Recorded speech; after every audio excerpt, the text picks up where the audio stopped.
Mga idol. Hawak. Ayok ka?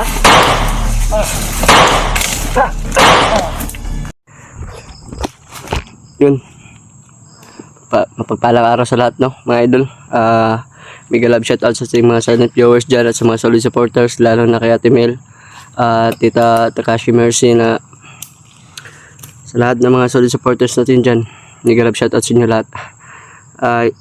Ito, tuloy pa rin naming mission na hanapin si Buster at si David. David yung dudong, di ba? Oo, David. Kagabi mga ka-idol, palipat-lipat kami ng matutulugan. Kasi may biglang mga yapak ba ng paa. Kaya palipat-lipat kami. Hindi nga kami nakatulog ng maayos dahil mukhang sa paligid namin may nakapalibot. Buti na lang gumamit kami ng tagulilong 3 para hindi kami makita.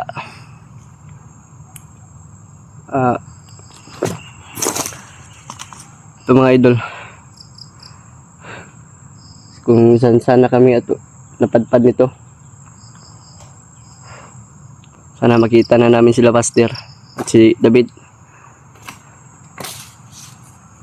Kasi si Commander Adlaw kagabi biglang nanaginip ba, biglang sumigaw ng Buster, ba, Commander?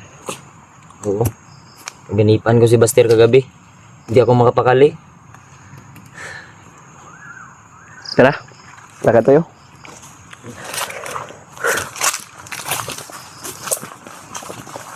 Dito lang yung dalawa.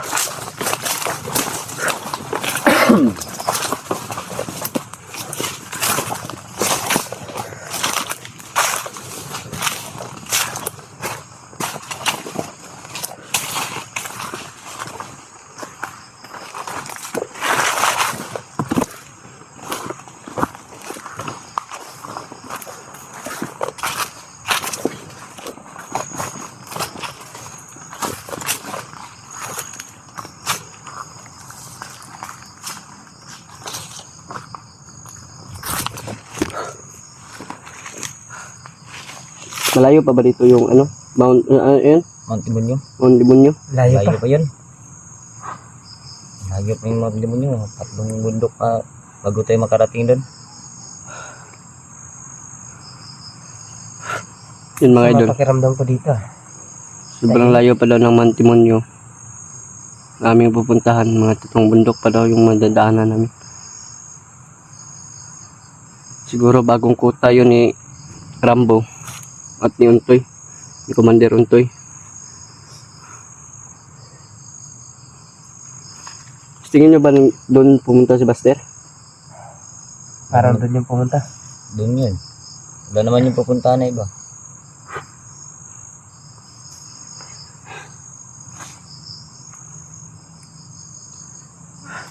Yan, daming lamok. Ang dami nga ng lamok eh. Yun mga idol, sobrang dami ng lamok.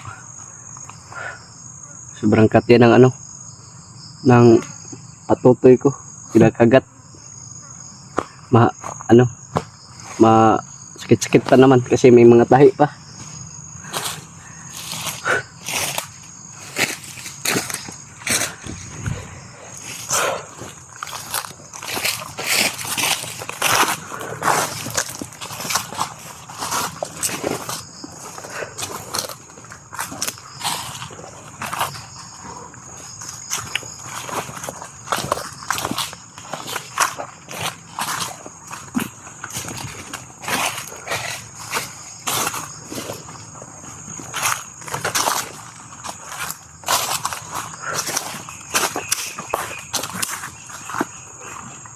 Tandahan mo tayo.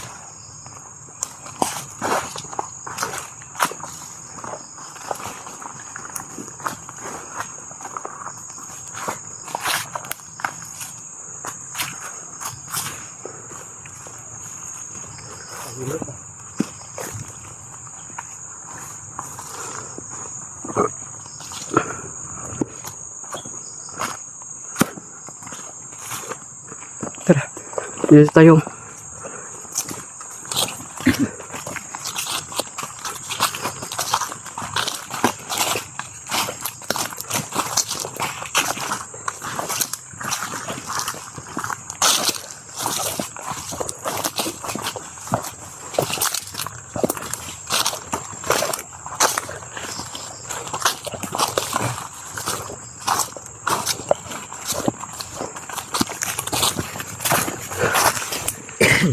Ibang kutob ko sa lugar na to.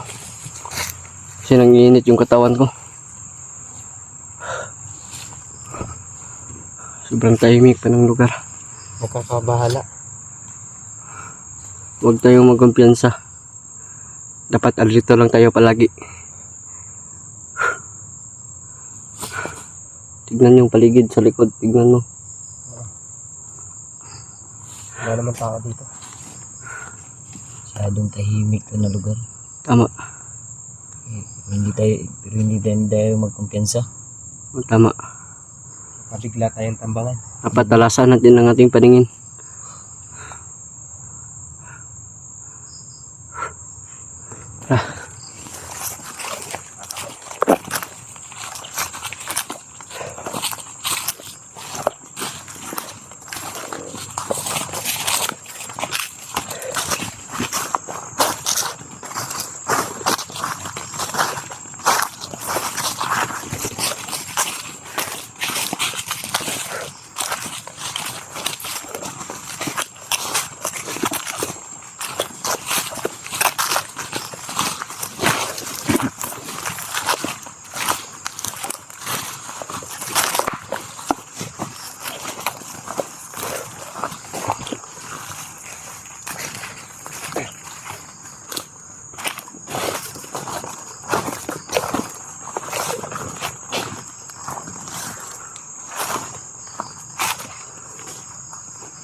May tao dyan. May tao. Huwag kayong maingay ah. Hindi tayo dapat magmadali. Tamang tsimpo lang to. Isa lang yun.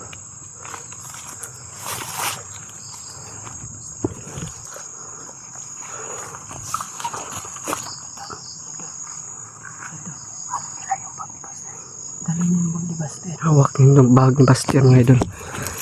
Yung mga idol, hawak niya yung bag ni Buster. Ano ito? Parang napihag na naman si Buster. Hawakan mo, Commander. Dudong. Suportahan mo ko, Dudong.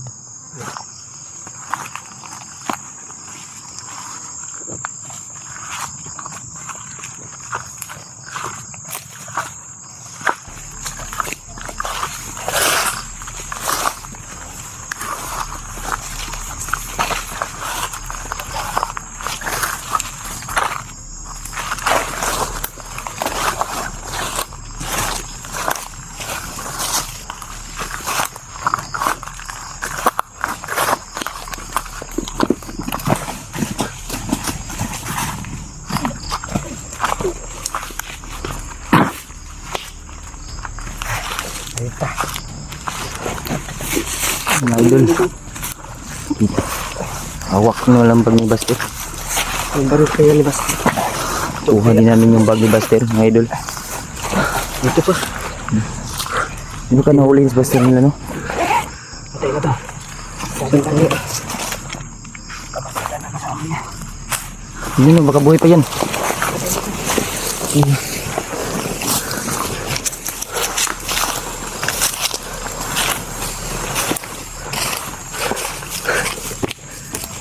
Yun mga idol. Buti na lang. Nakuha namin yung bag ni Buster. Kuha namin yung baril. May panguntrang na kami nito. Tapon mo na yan.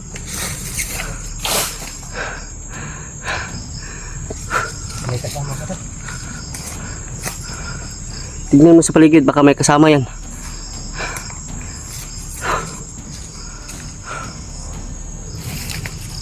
Umingay ah.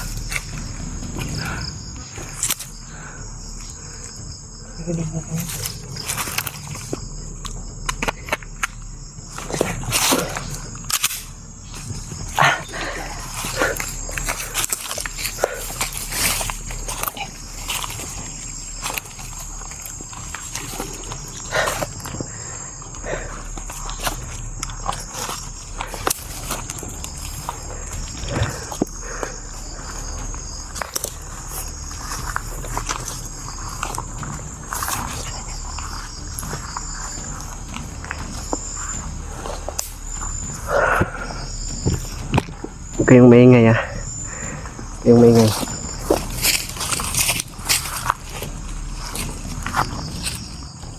Ayop ka? Patay. Alam mo, hindi ka namin nakita, ha? Patay.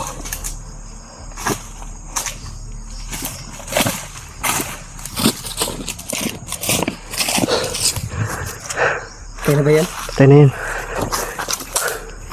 Tara.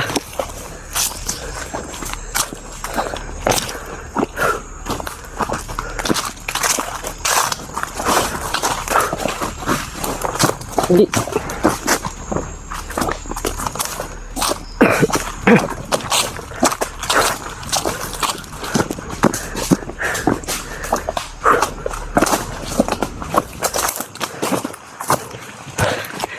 Mga idol. Sabi ko na nga ba, kaya nag-iinit yung pakiramdam ko. Dahil meron palang mga nakapaligid. Siguro sila yung nagro-ronda. Wala sobrang tahimik. Kaya nga sobrang tahimik.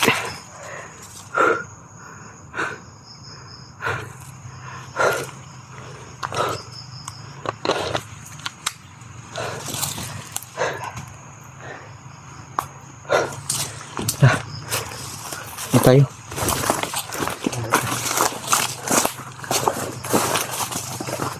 Kailangan natin yung madali. Para naghihigali na si Basti.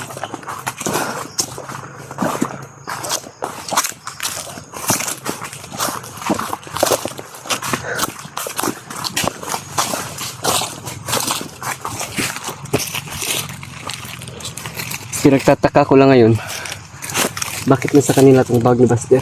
Kaya nga eh. Babahala na ako eh. Baka pati si David, nakuha na nila. Hindi tayo mag-isip ng ganyan.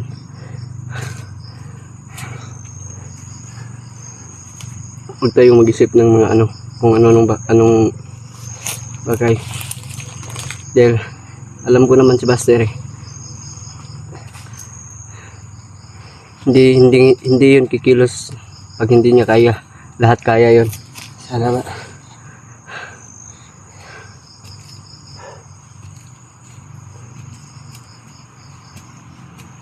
Dahil ngayon babawi ako sa kanya. Dahil tinulungan niya ako, tutulungan ko rin siya.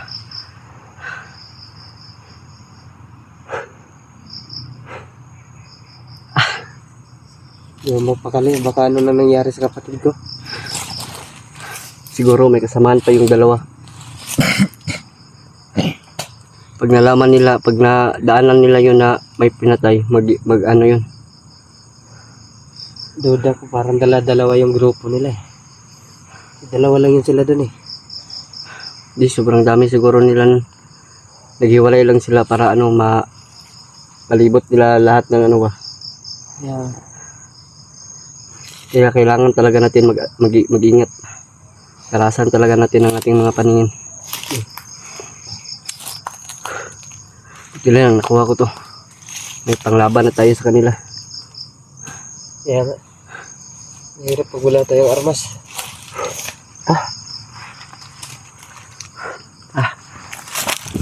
Ano tayo?